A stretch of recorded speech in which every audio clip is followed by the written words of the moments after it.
Di sini Allah yang esa di dalam 1 Korintus 8 ayat 6 tadi adalah Sang Bapa.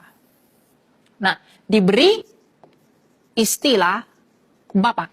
Mengapa ia disebut Bapa? Dia disebut Bapa yang pertama karena dia adalah sumber segala sesuatu. Ia tak kelihatan, ia transenden, dan dia yang memenuhi segala sesuatu. Jadi Allah yang esa itu adalah Sang Bapa yang tidak pernah dilihat dan juga yang tidak terbatas oleh ruang dan waktu. Itulah Allah yang esa itu, yaitu Sang Bapa.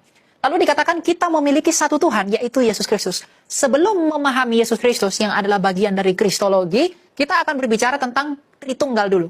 Kalau dalam 1 Korintus 8 ayat 6 dikatakan, bagi kita hanya ada satu Allah saja, yaitu Sang Bapa. Nah, sekarang dikatakan, kalau Allah yang esa itu adalah Sang Bapa, nah, Sang Bapa ini di dalam dirinya, dia memiliki yang disebut sebagai firman. Atau dalam bahasa Yunani disebut dengan logos. Kalau kita lihat di dalam Injil Yohanes 1 ayat 1 dikatakan, pada mulanya adalah firman, firman itu bersama-sama dengan Allah Sang Bapa, dan firman itu adalah Allah. Jadi Allah yang esa adalah Sang Bapa. Tetapi di dalam diri Sang Bapa, dia memiliki firman, yang oleh firman itu dia menjadikan segala sesuatu. Makanya di dalam kitab Kejadian 1 ayat 3 dikatakan, berfirmanlah Allah, jadilah terang. Berfirman itu adalah kata kerja, kata bendanya adalah firman. Sama seperti orang bersepeda, kalau dia bersepeda berarti dia bekerja dengan sepeda, tetapi kata bendanya adalah sepeda. Jadi kalau dikatakan berfirmanlah Allah, jadilah terang, berarti Allah Sang Bapa menjadikan terang oleh firman yang ada di dalam dia. Makanya di dalam Yohanes 1 ayat 3 dikatakan demikian. Ya. Segala sesuatu dijadikan melalui firman, dan tanpa firman tidak ada suatu pun yang telah jadi dari segala yang telah dijadikan.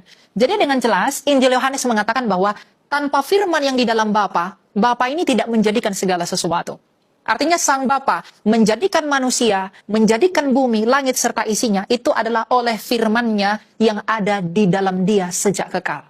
Nah, firman ini juga bisa dipahami sebagai logos atau ilmu atau kecerdasan atau pikirannya Sang Bapa itu sendiri. Nah, selain memiliki firman, Sang Bapa ini juga memiliki roh.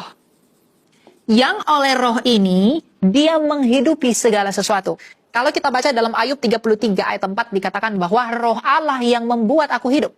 Makanya ketika manusia di dalam kitab Bereshit Kejadian, ketika manusia itu dicipta menurut gambar dan rupa Allah, kemudian Allah menghembuskan nafasnya kepada manusia itu agar manusia itu hidup. Dan di dalam Kejadian 1 ayat 2 dikatakan roh Allah melayang-layang di atas permukaan air. Tentu melayang-melayang di sana tidak dipahami seperti layangan, tetapi punya makna lain yang akan mungkin kita akan bahas di kesempatan berikutnya. Jadi, Allah yang esa adalah Sang Bapa yang memiliki firman dan roh. Jadi Bapa, firman-Nya sendiri, roh-Nya sendiri, itulah Tritunggal. Jadi Bapa, firman, dan roh-Nya sendiri, itulah Tritunggal. Tapi lebih jauh, kalau kita lihat di dalam Alkitab, bahwa firman ini sering disebut anak. Kenapa firman itu disebut anak? Karena ingat, firman ini sudah sejak kekal berada di dalam Bapa. Pikiran Bapa itu tidak pernah keluar, tidak pernah ada di luar Bapa. Pikiran atau firman Bapa itu selalu ada di dalam diri Bapa. Dan ketika firman ini datang menjadi manusia, atau ketika firman ini keluar dari Bapa seolah-olah diperanakkan, maka disebut sebagai anak. Atau dengan kata lain kita bisa menyebutnya dengan Bapa, Anak, dan Roh Kudus. Jadi Bapa, Anak atau firman-Nya sendiri, dan Roh Kudus yang adalah roh-Nya sendiri, inilah Tritunggal itu.